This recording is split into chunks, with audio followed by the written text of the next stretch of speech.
Guys, ഇന്നിവിടെ ഞാൻ വന്നതൊരു കടലക്കറിന്റെ റെസിപ്പിയുമായിട്ടാണ്. അപ്പൊ ഞാൻ കടല നല്ല ഒരു 5 മണിക്കൂറോളം പോത്തി ഞാൻ കഴുകി നല്ലോണം വൃത്തിയാക്കി ഇവിടെ വെച്ചിട്ടുണ്ട്. അപ്പൊ ഇനി ഇതൊന്ന് കുക്കറിലിട്ടൊന്ന് വേവിച്ചെടുക്കാം. കുക്കറിൽ ഞാൻ കുറച്ച് വെള്ളം എടുത്തിട്ടുണ്ട്. ഇതിലേക്ക് കടലയിട്ട് ആവശ്യത്തിനുള്ള ഉപ്പ് ഇട്ട് കൊടുക്കാം. കുറച്ച് മഞ്ഞൾപ്പൊടി ഇട്ട് കൊടുക്കാം. ഇത്തിരി മഞ്ഞൾപ്പൊടി ഇട്ട് കൊടുത്ത് ഇതൊന്ന് നല്ലോണം ഒന്ന് വേവിച്ചെടുക്കാം. അപ്പൊ ഞാനൊന്ന് ഗ്യാസ് കത്തിച്ച് അപ്പൊ ഇതൊന്നൊരു 4 വിസില് വരുന്ന വരെ ഒന്ന് ഇത് വേവിച്ചിട്ട് വരാം. അപ്പൊ നമ്മൾ ഇതായി തക്കാളി ഉള്ളിയെ നല്ലോണം വാടി വന്നിട്ടുണ്ട്. ഇതിലേക്ക് ഒരു ചെറിയ സ്പൂണ് മഞ്ഞൾപ്പൊടി ഇട്ട് കൊടുക്കാം.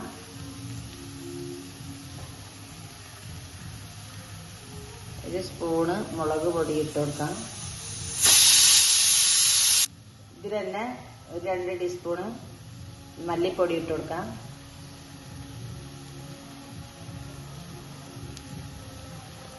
ആവശ്യത്തിനുള്ള ഉപ്പ് ഇട്ട് കൊടുക്കാം. നല്ലോണം കൂടി വഴറ്റി കൊടുക്കാം. എല്ലാം കൂടിയിട്ട് നല്ലോണം ഇതിൻ്റെ മുളകിൻ്റെ മല്ലിപ്പൊടിൻ്റെ എല്ലാം ഒന്ന് നല്ലോണം ഇതിലേക്ക് വഴറ്റി കഴിഞ്ഞതിന് ശേഷം ഞാനിതാ ഓഫാക്കുന്നുണ്ട്. അപ്പം നമ്മുടെ ഉള്ളി നല്ലോണം വാടിയിട്ടുണ്ട്. ഇതിലേക്ക് ചെറുതായിട്ട് അരിഞ്ഞ ഒരു തക്കാളി ഞാൻ ഇട്ട് കൊടുക്കുന്നു. 2 പച്ചമുളക് ഇട്ട് കൊടുക്കുന്നു. ഇതിൽ വരുന്നുണ്ട് ഒന്ന് നമ്മുടെ തക്കാളി ഒന്ന് നല്ലോണം വെന്ത് കിടക്കുന്നു. ഇപ്പം ഇതാ ഗ്യാസിൻ്റെ മുകളിൽ വെച്ചിട്ടുണ്ട്. ഇതിലേക്ക് 2-3 സ്പൂണ് ഓയിൽ ഒഴിച്ച് കൊടുക്കാം. ഓയിലൊന്ന് ചൂടായി കഴിഞ്ഞാൽ ഇതിലേക്ക് ഇഞ്ചി വെളുത്തുള്ളി ഒന്ന് ചതച്ചതിട്ട് കൊടുക്കാം.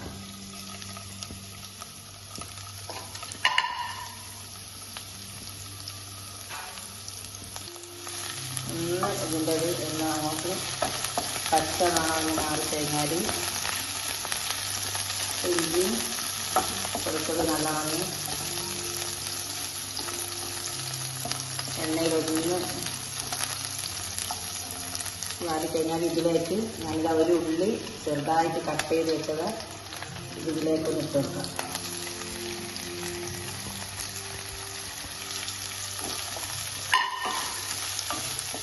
അപ്പോൾ ഇതുപോലെ നല്ലോണം വാട്ടിയെടുക്കാം.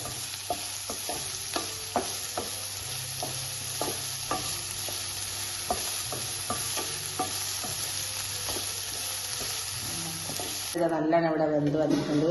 ഇതിൽ 1 സ്പൂണ് കടലെടുത്ത് ഞാൻ ഈ ഇതിലേക്ക് ഇട്ട് കൊടുക്കുന്നുണ്ട്. നല്ല വഴറ്റി വെച്ച ഉള്ളിയിലും തക്കാളിയിലും ഇതൊന്ന് മിക്സിയിലിട്ടൊന്ന് അടിച്ചെടുക്കാം. അപ്പം ഞാനിതൊന്ന് മിക്സിയിലേക്ക് ഇതിലേക്ക് ഞാൻ വെച്ച് കൊടുത്തിട്ട് ഒന്ന് അടിച്ചെടുക്കട്ടെ. അപ്പം ഈ പാത്രത്തിൽ തന്നെ ഞാനിതാ മിക്സിയിൽ നല്ലോണം അരിഞ്ഞത് നല്ലോണം അരിഞ്ഞ് വന്നിട്ടുണ്ട്. അത് ഇതിലേക്ക് ഇട്ട് കൊടുക്കുന്നുണ്ട്. നമ്മൾ അരച്ച കൂട്ട് ഞാൻ ഇതിലേക്ക് ഒഴിച്ചിട്ടുണ്ട്. ഇതിലേക്ക് ഇതാ മിക്സി കയ്യിൽ തന്നെ ഒഴിച്ചു കൊടുക്കാം.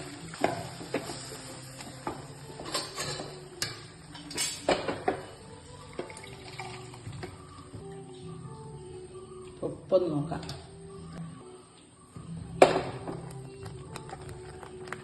അപ്പോൾ ഇതാ നല്ലോണം അരവൊന്ന് നല്ലോണം പതച്ച് വരുന്നുണ്ട്. ഇതിലേക്ക് തന്നെ കടലൊക്കെ ഇട്ട് കൊടുക്കാം.